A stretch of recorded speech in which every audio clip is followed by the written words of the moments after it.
All right, it's again, it's never easy to come in here after a loss, no matter who it's to.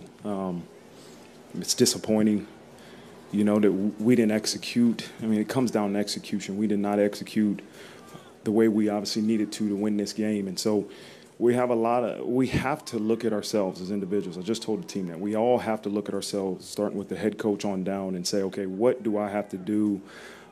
What do we have to do to fix the issues that we're having, and not just focus on the end result. We have to look at the lack of executions in all phases of our team and where we can improve at. So again, it's disappointing. We got to take a hard look at ourselves and get back to work and find ways to improve as a football team. With that, I'll open it up.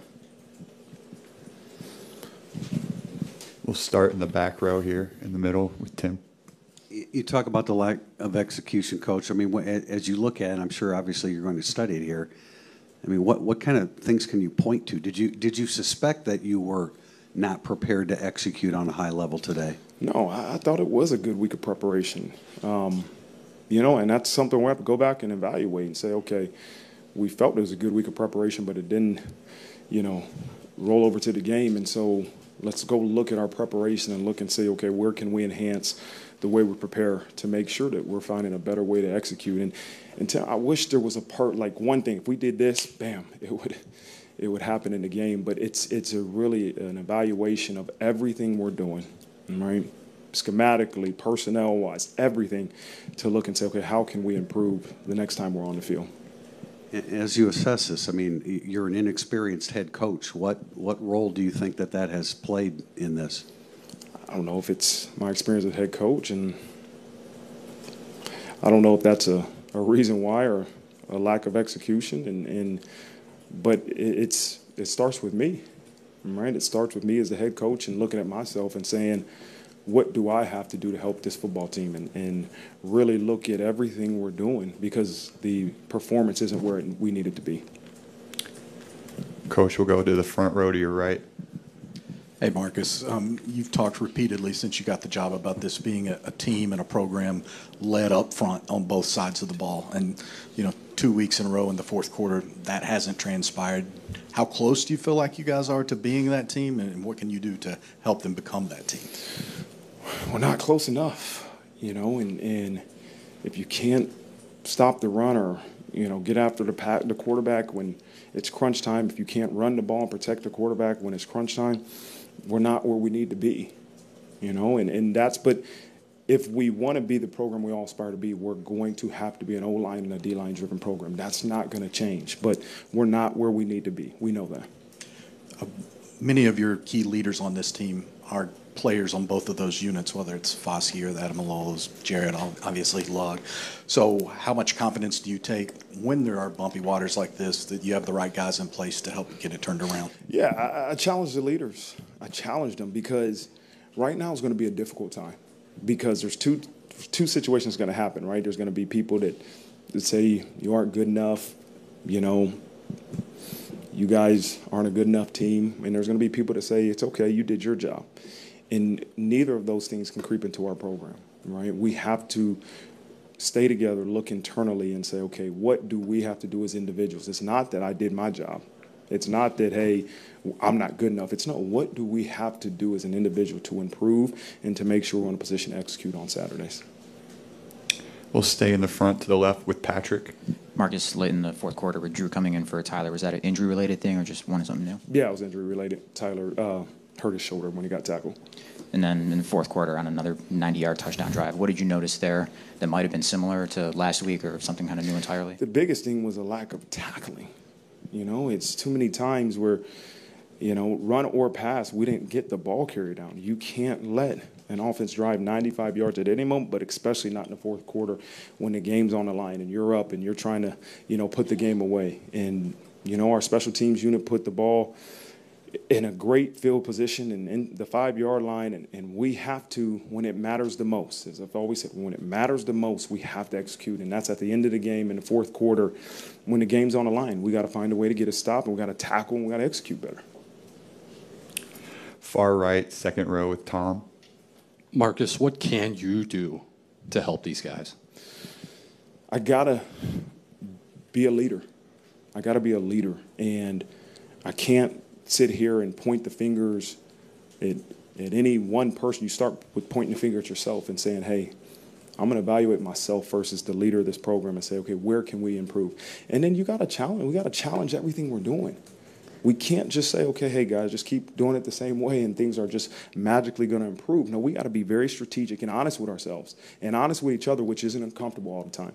But we have to be honest and really take a unbiased look and say, okay, are we doing what's best for this team? Do we have the right people on the field? Are we schematically doing the things that it takes to have success? Because for 2 entire games, it hasn't shown.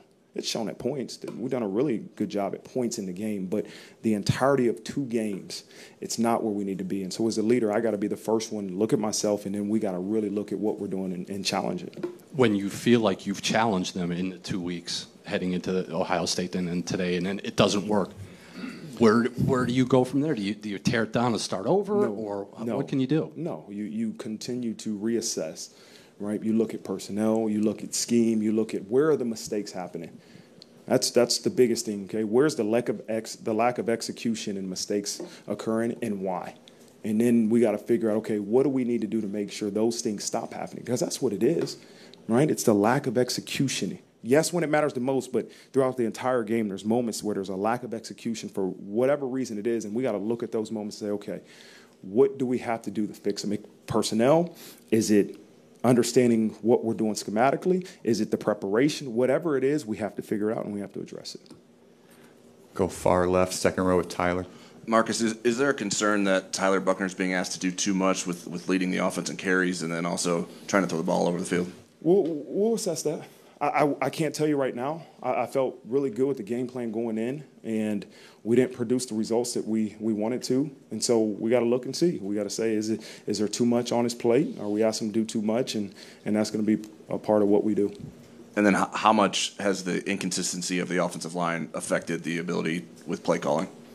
I think it's at all 3 levels, and I'm not going to sit here and say it's the offensive lineman's fault. It's, from offensive line to quarterback to running back to wideouts to tight ends, there's multiple different levels of lack of execution.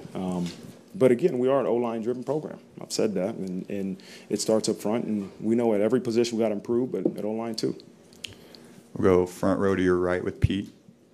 Marcus, in terms of what you saw in August versus what you've seen the last 2 weeks, I'm sure there were some things that maybe you're like, okay, we have to grow in this area. I know this when the season started.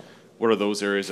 But are there also things you've seen the last 2 weeks that have surprised you, that you felt like were going to be strengths based on what you saw in camp?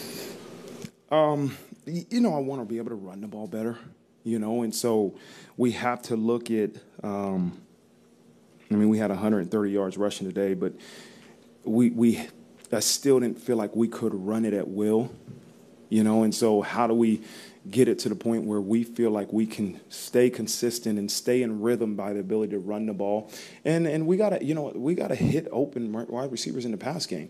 It's not always a quarterback's fault, right? It could be a route, it could be timing, it could be any of the many things that happen which cause incompletions, but those are things that we have to improve at defensively. We got to, as I said earlier, we have to be able to stop offenses when it matters the most. Our defense did a good job, but when it mattered the most, we didn't get the stop that we needed, and we needed that as a team. We needed that stop when the ball's on the 5-yard line and we're up. We needed the stop last week when we're down 4 points and the ball's on the 5-yard line. So when it matters the most, we got to be able to step up defensively and make those stops that we need to do. And do you know the severity of Tyler Buckner's shoulder injury? No, they just said he's out for right. I mean, he was out for that series or the but next not series. Out moving forward. No, I don't know. Okay. I have not had any discussions about that. We're going to go back row here right in front of me. You said you have to look individually. What did you see from special teams individually that you were actually happy with? I thought they stepped up. We challenged the kickoff return unit, and they did a good job of executing. At the end of the game, we had a punt block. We challenged Brandon Joseph to, hey, if you got a chance to return a punt, let's return it. And he did one time today, and he got some positive yards. And so the special teams unit stepped up today majorly, and I'm really pleased with that phase of the ball. We'll go to Angelo to your right in the second row.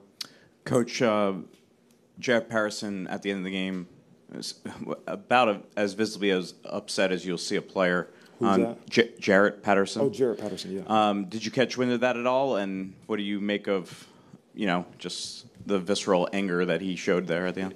An ultimate competitor, and when you're a competitive person, man, your emotions when you lose can take control of you. And I didn't see it, but I'm sure that's the case. And so as I said to the guys in the locker room, that's when we need our leadership the most, right? When things are at the toughest moments, right? No matter if it's starting off 0-2, no matter where we go from here, when it matters the most in those toughest and hardest moments, that's when your leadership has to come out. And so this won't be the last time Jarrett Patterson's in a situation where he's disappointed. And he has to continue to understand that, man, that's where you have to be a leader, and you have to make sure that everybody's watching you. Same with me. Everybody watches how you act when things are tough. When things are good, it's easy, man. Everybody's happy. It's easy to be a leader when everything's going well. When things are going not so well, that's to me when the character of leadership will show. And you mentioned guys potentially getting other opportunities, or depending on what you guys evaluate with who should get the ball. Chris Tyree didn't have many touches in this game, only had 5 at the end and only 1 by halftime, and it was in the last 5 seconds.